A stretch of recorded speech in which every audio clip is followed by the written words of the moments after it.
Il est 6h30. Bonjour à tous. Je suis ravie de vous retrouver pour cette nouvelle édition. Pendant ces 45 minutes, nous allons parcourir l'actualité nationale et internationale. C'est un pari réussi pour la France. La ville de Paris a officiellement lancé ses Jeux olympiques d'été 2024. La cérémonie d'ouverture s'est déroulée sur la Seine. C'est une première dans l'histoire des Jeux olympiques. 94 embarcations avec à bord les 6800 athlètes ont défilé devant la foule venue massivement.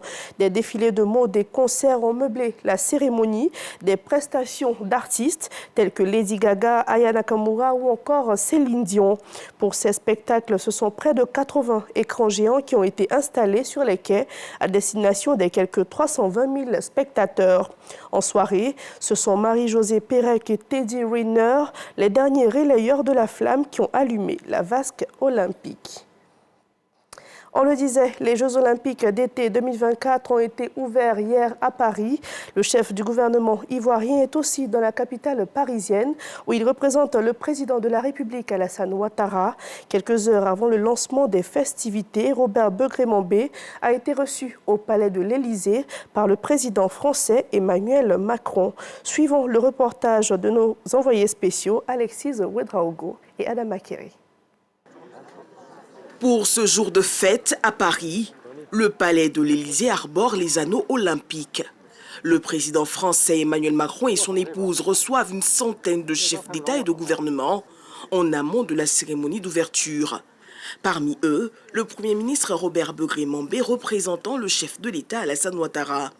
La délégation ivoirienne au JO de Paris compte 13 athlètes, résolument engagés à ravir le plus grand nombre de médailles.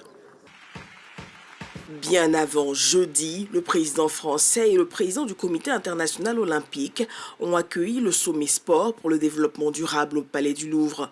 L'événement qui a réuni plus de 500 participants, chefs d'État, de gouvernement, dirigeants d'organisations internationales et acteurs du financement du sport et du développement, entendait faire émerger des engagements concrets sur les champs de l'éducation, de la santé ou encore de l'égalité et de l'inclusion. C'est au fond vous dire qu'il y a à mes yeux une espèce de croisement et un agenda qui se structure autour du sport, de l'éducation et de la santé.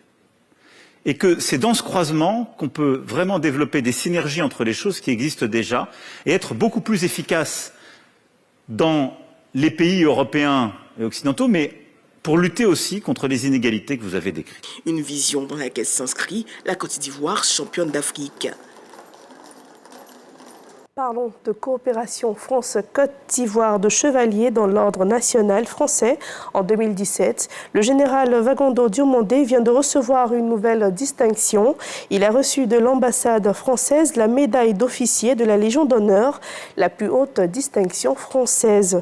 Une reconnaissance pour son remarquable parcours. Cette cérémonie s'est tenue à la résidence de l'ambassadeur français, ici à Abidjan, et c'était en présence de plusieurs personnalités ivoiriennes. Walter Amadou Ouattara pour le reportage. Le général de corps d'armée Wagondo Diomandé reçoit l'insigne d'officier de la Légion d'honneur à la résidence de l'ambassadeur de France en Côte d'Ivoire. La Légion d'honneur, c'est la distinction la plus élevée, la plus noble en France. Ça fait plus de 200 ans que ça existe, c'est Napoléon qui l'a créé. Pourquoi le ministre de l'Intérieur? C'est d'ailleurs plus en tant que général, le travail qu'il a fait auprès du Premier ministre Alassane Ouattara dans les années 90, puis auprès du président Ouattara après 2010-2011. Et aujourd'hui, comme ministre de l'Intérieur, on a notamment pendant la CAN. Au nom des ministres présents et des collaborateurs du récipiendaire, le porte-parole du gouvernement et le directeur de cabinet du ministère de l'Intérieur et de la Sécurité saluent cette distinction qui, pour eux, montre le chemin à suivre. C'est un homme qui a un management exceptionnel. Le général de corps d'armée Wagondo Diomandé ne gère pas ses collaborateurs de la façon hiérarchique. Au cabinet, nous sommes une famille. Il en est le chef. Avec un tel management, il ne peut qu'avoir des résultats. Et ce sont ces résultats qui sont reconnus. Au-delà de cette reconnaissance du mérite, c'est l'excellence de la coopération entre la République française et la République de Côte d'Ivoire qui permet aujourd'hui de distinguer dans la Légion d'honneur un vaillant officier et haut commissaire de l'État ivoirien, consacrant ainsi l'excellence des relations entre nos deux pays. Portant fièrement la médaille d'officier de la Légion d'honneur, le général Fagondo Diomandé exhorte la jeunesse au travail et à la rigueur. Le travail assidu est toujours reconnu et récompensé. Le seul sentiment qui m'anime aujourd'hui, c'est de savoir que tout ce que nous faisons est suivi, même depuis chez nous et de l'extérieur. C'est ce que les jeunes doivent copier. La remise de cette médaille me fait penser à une seule chose, des mots de reconnaissance pour le président Alassane Ouattara, qui m'a donné l'occasion de m'exprimer pour le compte de la Côte d'Ivoire, tout en servant les pays amis, des grands pays comme la France. Je voudrais lui rendre sincèrement hommage et lui dire infiniment merci. Source de fierté inestimable pour les récipiendaires et leurs proches, la Légion d'honneur ne s'accompagne d'aucun avantage matériel ou financier. Elle symbolise surtout un exemple de civisme rendu public. Et ils sont au nombre de 207. Ils ont suivi une formation au métier de la mer et de l'industrie. Ces étudiants sont désormais aptes à exercer comme officiers de la marine. Ils sont originaires des États d'Afrique de l'Ouest et du Centre. La cérémonie de baptême de cette 35e promotion des officiers de la RSTM s'est tenue en présence de la présidente du Sénat, Kondia Camara.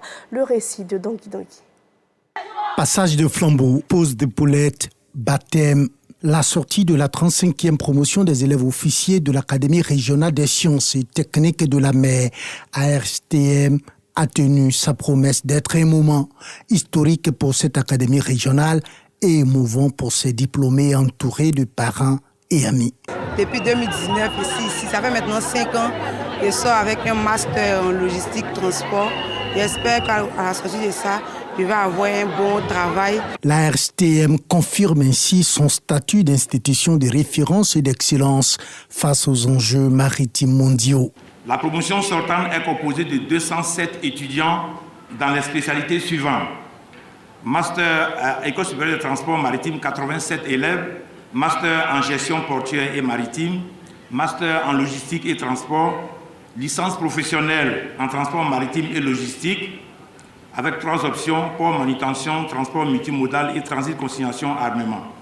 C'est le lieu de rappeler aux États membres, encore une fois, leur obligation de contribuer activement au fonctionnement de cette académie, par le paiement des différentes contributions, certes, mais aussi par la formation de leurs ressortissants. Avant de souhaiter bon vent et bonne mère à ses filleuls, Kondia Camara, la présidente du Sénat, a prodigué ses conseils. Vous vous posez en digne héritier d'hommes et de femmes de grande valeur et de bâtisseurs émérites de nos pays. Soyez les ambassadeurs de ces valeurs partout où vous serez, chers filleuls, et incarnez ces valeurs au service de vos futurs employeurs, de nos États respectifs, pour bâtir et faire grandir la communauté africaine. L'Académie régionale des sciences et techniques de la mer, ARSTM, a distingué les meilleurs élèves de cette 35e promotion d'officiers, aussi bien que ses partenaires, pour la plupart issus de l'industrie maritime. Et la cérémonie de présentation du rapport national des droits de l'homme pour l'année 2023 s'est tenue hier vendredi. Ce rapport met en exergue les progrès réalisés par le CNDH et les défis qui persistent. Cette présentation a eu lieu dans les locaux de la primature et le ministre de la Justice, Sanson Kambilé, y représentait le président Alassane Ouattara. Marie-Chantal Akondan pour le compte-rendu. Quelle est la situation des droits de l'homme en Côte d'Ivoire? Le rapport annuel 2023 du Conseil national des droits de l'homme, CNDH, répond à cette préoccupation. Il est disponible depuis ce vendredi 26 juillet. Namizata Sangaré, présidente du CNDH, a souligné les progrès réalisés dans la protection des droits des citoyens. Cependant, elle déplore une hausse inquiétante des violences basées sur le genre. Le CNDH déplore, en dépit des efforts du gouvernement, la persistance des violences basées sur le genre. Le rapport précise qu'en 2023, 1435 requêtes portent sur les VBG contre 913 en 2022, soit une progression de 57%. Il mentionne également que les personnes les plus affectées par les cas de viol les violences psychologiques, y compris le harcèlement sexuel, les violences physiques, tentatives d'homicide et déni de ressources, d'opportunités et de services sont les filles et les femmes. Quant aux garçons, ils sont plus exposés au déni de ressources, d'opportunités, de services et aux violences physiques. En 2023, le CNDH a reçu plus de 3400 saisines, un chiffre reflétant l'engagement de l'institution à répondre aux préoccupations en matière de droits de l'homme. Le Conseil national des droits de l'homme a des démembrements dans toutes les régions de la Côte d'Ivoire qui constituent les mains agissantes de la Commission centrale. Elles ont mené plus de 5000 activités. Elles ont visité régulièrement les chambres de sûreté, les violons, pour des meilleures conditions de détention. Le garde des Sceaux, ministre de la Justice et des Droits de l'Homme, a félicité le CNDH pour son travail, exprimant la reconnaissance du président de la République. Je voudrais vous assurer et vous adresser les félicitations de son Excellence, Monsieur le Président de la République, à vous-même, ainsi qu'à tous les membres de la Commission nationale des droits de l'homme, pour votre engagement et l'excellent travail que vous abattez au quotidien en vue de la promotion et de la protection des droits de l'homme. Je saisis la présente occasion pour appeler chacun à plus de responsabilité. Les nombreux cas d'atteinte aux droits de l'homme mis en relief dans le rapport sont la preuve de la persistance de certaines pratiques attentatoires à la dignité humaine, en dépit d'un dispositif normatif et institutionnel pertinent. Certes, l'État est le principal débiteur des droits de l'homme, mais c'est ensemble que nous devons bâtir un environnement chaque jour plus propice au plein exercice des droits de l'homme dans notre pays. Le CNDH s'engage à être plus proche de la population pour une meilleure prise en compte des droits de l'homme en Côte d'Ivoire. On fait un tour en Italie, à Rome, où l'ambassadeur extraordinaire et plénipotentiaire de la République de Côte d'Ivoire en Italie a présenté ses lettres de créance au président Sergio Mattarella. Nogozène Bakayoko a été nommé en février 2024 par le chef de l'État Alassane Ouattara avec le président italien. Leurs discussions ont porté sur le renforcement des relations bilatérales et les échanges commerciaux qui existent entre les deux pays. Regardons.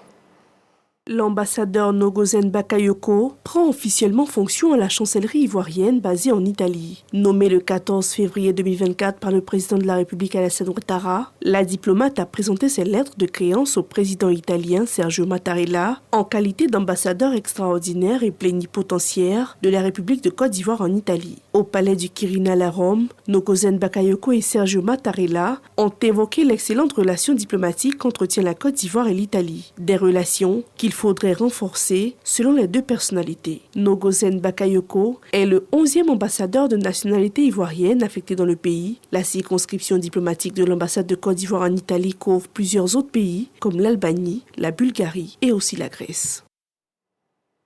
Dans l'actualité africaine en Algérie, c'est désormais officiel. Les différents candidats pour la présidentielle du 7 septembre sont connus. Sur la liste des 16 candidatures, seulement 3 ont été retenus. Parmi ces 3 candidats figure le président sortant, Abdelmajid Tebboune. Les 13 autres candidats ont vu leur dossier rejeté, car selon l'institution électorale, ils n'ont pas recueilli le nombre de parrainages nécessaires. Ils ont 48 heures pour déposer un recours devant la Cour constitutionnelle. Nous arrivons au terme de ce journal. 15 bonnes minutes d'information. Merci de nous avoir suivis et à demain, même heure.